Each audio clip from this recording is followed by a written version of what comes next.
వాక్యమును బట్టి వందనాలు స్తోత్రాలు నాయన. గట్టిదాన్ని మట్టుకొని ప్రభా ఈ ఆధీనంలో నన్ను ఉంచుకుని ప్రభా మీరే మాట్లాడి మహిమ పొందడం నజరేయుడు యేసు నామమున పొద్దున్న కాబట్టి నేర్పించున్నాను తండ్రి. ఇక్కడ రాజీ నమస్కారానికి వెళ్ళడానికి సంవత్సరం పాటు మరి ఎస్తేరు సిద్ధపడినట్టుగా మనకి వస్తున్నాయి. 6 మాసములు గోపురాసు కాయలతోనూ 6 మాసములు సుగంధ వర్గములతో స్త్రీల పరిమళ క్రియల కొరకైన మరి వేరు పదార్థములతోనూ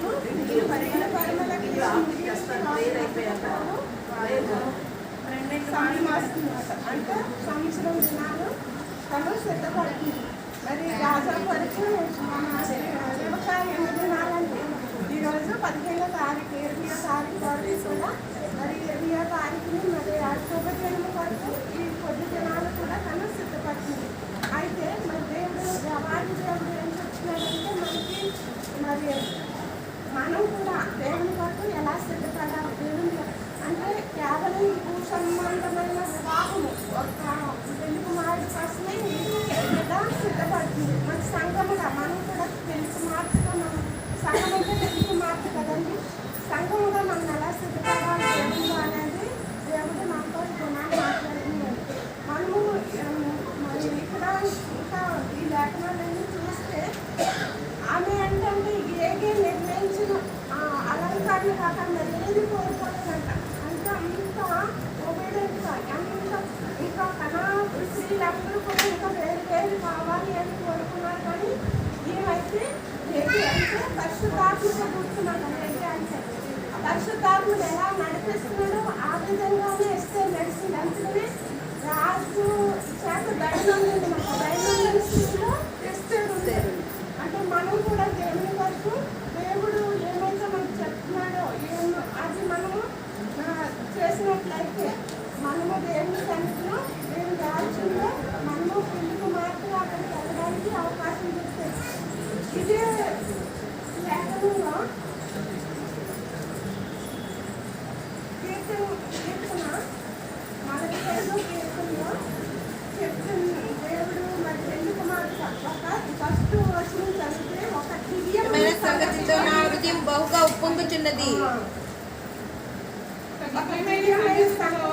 నా హృదయం బహుగా ఉప్పొంగుచున్నది. అంటే దేవుని కొరకు మనం ఎలా సంఘముగా మనం ఎలా సిద్ధపడాలో ఇవన్నీ లేఖనంలో చదివినప్పుడు అయితే చదివి ధ్యానించినప్పుడు నిజంగా ఉప్పొంగుతుందండి. మొదటే రాసించాడు, కానీ ఇదంతా చదివినప్పుడు నిజంగా మన హృదయం ఉప్పొంగుతుంది. ఎలాగంటే ఫస్ట్ 4వ వచనంలో సత్యమును వినయంతో కూడిన నీతిని స్థాపించుటకు నీ ప్రభావం ధరించుకు వాహనమెక్కి బయలుదేరము. మనం మొదటగా ఏం చేయాలి? సత్యమును వినయంతో కూడిన నీతిని స్థాపించాలి. నీతి ఎవరండి? యేసు ప్రభు వారే మన నీతి ఉన్నారు కదా. ఆయన మనం ధరించుకొని మరి సత్యంతోను వినయంతో కూడా మనము కూడి నీతిని స్థాపించాలి. ఫస్ట్ సత్యంగా మనం సత్యం కూడా యేసయ్య నేనే సత్యం జీవం మార్గం అని ప్రభు చెప్పారు కదా. దేవుడు వాక్యమే సత్యం. వాక్యంలో మనం లోతుగా నడిచినప్పుడు దేవుడు ఆయన నీతిలో మనల్ని స్థిరపరుస్తాడు. ఆ నీతిలో ఉన్నప్పుడు దేవుని రాజ్యానికి వెళ్ళడానికి ఒక అవకాశం ఉంటుంది. నీతో నాకు 7వ వచనంలో నీవు నీతిని ప్రేమించి భక్తిహీనతను ద్వేషించుచున్నావు కావున దేవుడు నీ దేవుడే చెలికాండ్రు కంటే హెచ్చగునట్లుగా. చాలండి. ఇక్కడ ఏమని చెప్తున్నాడండి? నువ్వు నీతిని ప్రేమించి భక్తిహీనతను ద్వేషించుతున్నావు. అంటే భక్తిహీనతను మనము ద్వేషిస్తాం కదండి. మనం దేవుడిని ప్రేమించినప్పుడు ఆయన నిజంగా ఆ దేవుని వాక్యాన్ని మనం ప్రేమించినప్పుడు దుష్టత్వానికి మనం చోటివ్వలేము. అలాంటివి క్రియలు జరిగినప్పుడు మనకి అస్తవ్యం కలుగుతుంది అన్నమాట. ఆ నీతిలో మనము స్థాపించబడాలి. నీతిని ప్రేమించాలి. అప్పుడు భక్తిహీనతను మనం ద్వేషించగలుగుతాం. కావున దేవుడు నీ దేవుడే నీకు సెల్ఫాడే. చూడండి, సెల్ఫాండ్ కంటే స్నేహితుల కంటే కూడా దేవుడు మనకి హెచ్చవుతాడంటే. అంతేకాదు నేను ఆనంద తైలముతో అభిషేకించి ఉన్నాడు. మనము ఏం చేస్తాము? ఆయనతో అభిషేకించాం. కానీ ఆ బిడ్డకి దేవుడు ఏం చెప్తున్నాడు? ఆనంద తైలంతో ఆయన నీతిని ఆయన మరి సత్యాన్ని ధరించుకుని దేవుని కొరకు మరి నిలబడినప్పుడు ఆయన ఆనంద తైలంతో మనల్ని అభిషేకిస్తాడు.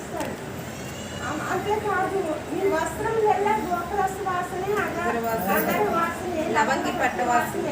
దంతంతో పాటు నగరంలో అతి వాయిద్యం నిన్ను సంతోషపెట్టుచున్నది. పెళ్లి కుమార్తెగా స్టార్టర్ని మొదలుకొని ఆ బిడ్డ జీవితంలో తన సంతోషంగా ఎప్పుడు పెళ్లి దినం వస్తుందా అని ఎదురు చూస్తారు కదా. దంత వాయిద్యాలు వినబడతా ఉంటాయి కదా, దాంట్లో ఆ బిడ్డ సంతోషంగా ఉంటుంది. దైనందిన స్త్రీలలో రాజుల కుమార్తెలు ఉన్నారు అంటే మరి అక్కడ ఎస్తేరు ఉంది కదండి. దైనందిన స్త్రీలో ఆమె ఒక్కటే ఉంది. అంతమంది కూడా సిద్ధపడ్డారు కానీ ఆ ఒక్క ఆమెని దేవుడు మరి అక్కడ రాజు మరి ఆ దండం చూపించి ఆమెని ప్రేమించినట్లు మనం చూస్తున్నాము. ఆమె ఇంతమంది కూడా దేవుని కోసమే కదండి మనం ప్రయాసపడుతున్నాము. ఆయన నీతిని సత్యాన్ని వదిలేసి వేరేగా మనం జీవిస్తే ఆయన రాజ్యం మన కార్యం. కానీ కష్టం వచ్చినా బాధ వచ్చినా ఏది వచ్చినా కానీ మనం దేవుని కొరకు నిలబడాలని దేవుని లేకుండా పెళ్లి కుమార్తెగా ఉన్న ఆమె కోసం కాదు కానీ మా సంఘంగా మన కోసం దేవుడు మాట్లాడుతున్నాడు. మరి దేవుని లేఖనంలో అధికారులు 24 అధ్యాయంలో ఎవరంటారని రిబకా ఉంది. రిబకా మరి ఎలియాజరుని ఎంతో హెల్ప్ చేస్తుంది కదండి.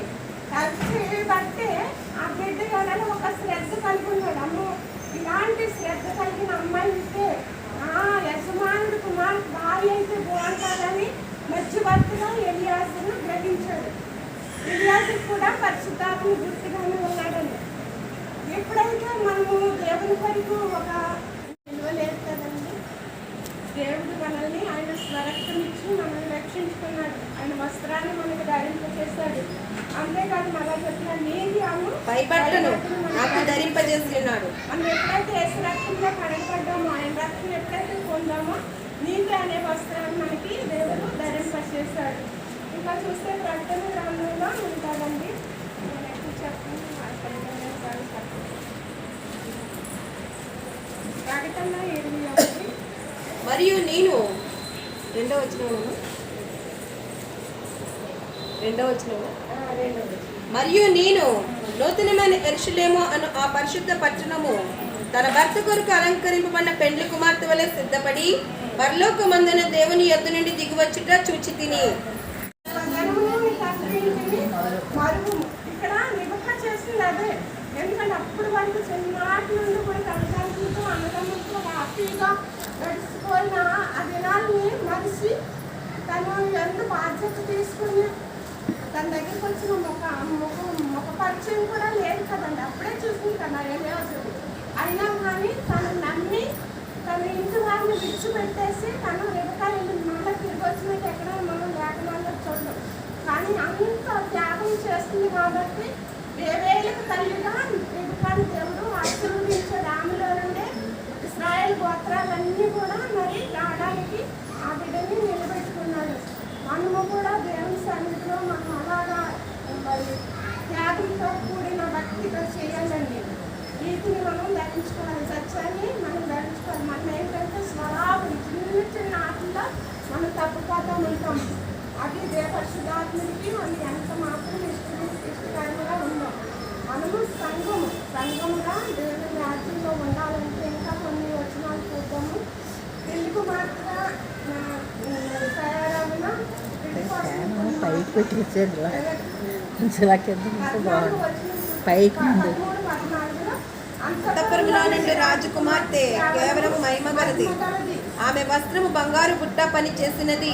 విచిత్రమైన పనిగల వస్త్రములను ధరించుకుని రాజు నద్దుకు ఆమెను తీసుకుని రాబడుచున్నది. చూడండి, ఇక్కడ విచిత్రమైన పనిగలు మనకంటే అంటే అంత స్పెషల్గా ఉండాలని కదండి. పెళ్లి కుమార్తెగా మనం తయారు చేసుకుంటే ఇందులో ఒక స్పెషల్గా తయారు చేస్తాం కదా. దేవుడు కూడా మనల్ని ఆయన మహిమ వస్త్రంతో మనల్ని స్పెషల్గా తయారు చేస్తాడు. ఇప్పుడు ఆయన నీతిని ఆయన సత్యాన్ని మనం ధరించుకొని మనం జీవించినప్పుడు మనల్ని కూడా ఆయన స్పెషల్గా తయారు చేసి ఆయన రాజుగా మనల్ని మనం తీసుకెళ్ళడానికి అయినా నాకు ఆకాశంలో పడుతున్నట్టు దేవుడి లేఖనాలు చెప్తున్నాయి. ఇంకా చూస్తే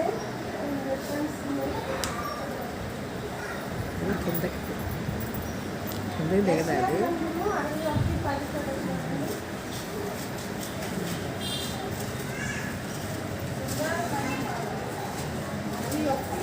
శృంగారమైన పాగా ధరించుకునిన పెండ్లి కుమారుని రీతిగాను ఆభరణములతో అలంకరించుకొనిన పెండ్లి కుమార్తె రీతిగాను ఆయన రక్షణ వస్త్రమును నాకు ధరింపజేసి ఉన్నాడు.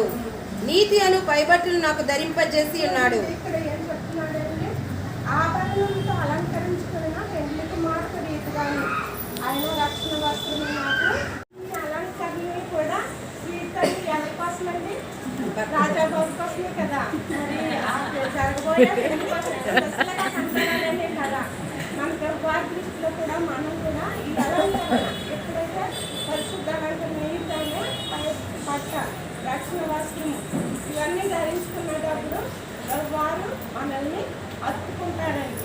మరి అలాగే మరి లేకపోతే ఏ రీతిగా అయితే తల్లిదండ్రులు విడిచి అంటే అలాగనే పాపం కావచ్చు, కానీ అది లేకుండా తల్లిదండ్రులు మరవమని ఉంది కదండి, చంద్రం కదా లేకుండా తల్లిదండ్రులు మరిచి ఎప్పుడైతే మరి భర్త ఇంటికి వెళ్తామో అక్కడే తనకి ఘనత కలుగుతుంది. ఇప్పుడు మనం ప్రేమించిన వారిని మనం ప్రేమిస్తే మనకేమి ఘనత కలుగుతుంది. మనల్ని మనం ప్రేమించలేము, మనకు తెలియని వారిని మనం ప్రేమిస్తే మనకు ఒక ఘనత వస్తుంది మామూలుగా కూడా.